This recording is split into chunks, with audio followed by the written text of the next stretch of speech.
Meghan Markle and Prince Harry's bid to portray themselves as victims in their recent Netflix series is backfiring in the US, where people have increasingly had enough, a royal commentator has claimed.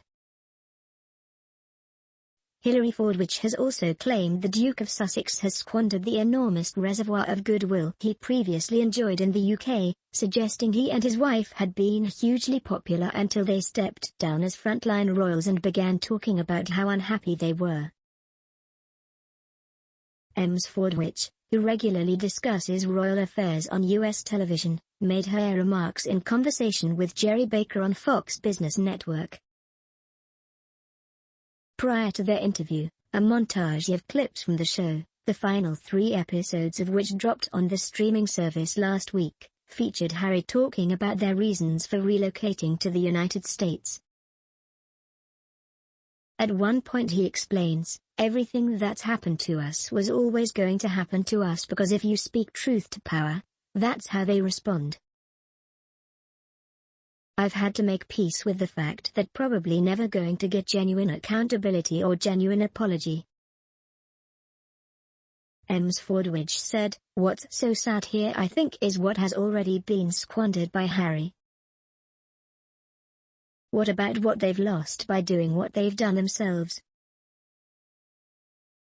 He had an approval rating by a nation that absolutely loved him."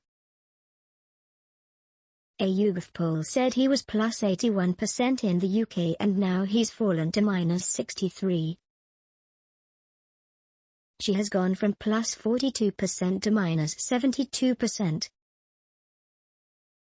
What a terrible plummet from all they've said and done.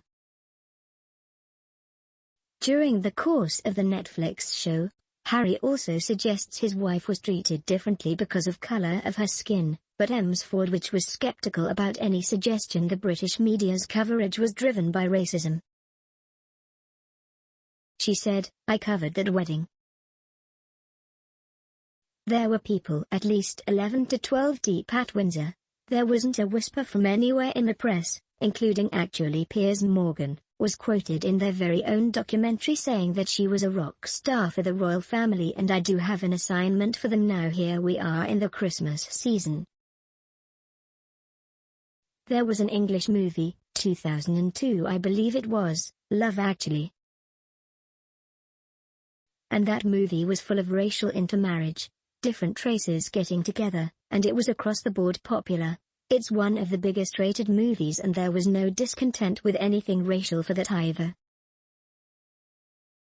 Agreeing that the Sussexes' strategy was backfiring, Ms. Fordwich said even in the US people had had enough, explaining, "You can look at that statistically by data in the US in terms of what the network are saying. With strikes in the UK, perhaps the media should give them what they want, which is silence and their own privacy, which they declared they wanted, and go on strike and stop giving them more views." The Duke and Duchess of Sussex yesterday will present a new documentary series at the end of the month which they say is inspired by Nelson Mandela. Live to Lead will air just a few weeks after their explosive 6-part documentary series. Their new project will drop on the streaming service, premieres on December 31st. A promotional trailer features footage of former South African President Mandela and climate change activist Greta Thunberg. In the short trailer, Harry says, "This was inspired by Nelson Mandela, who once said what counts in life is not the mere fact that we have lived." With Meghan continuing, "It is what difference we have made to the lives of others."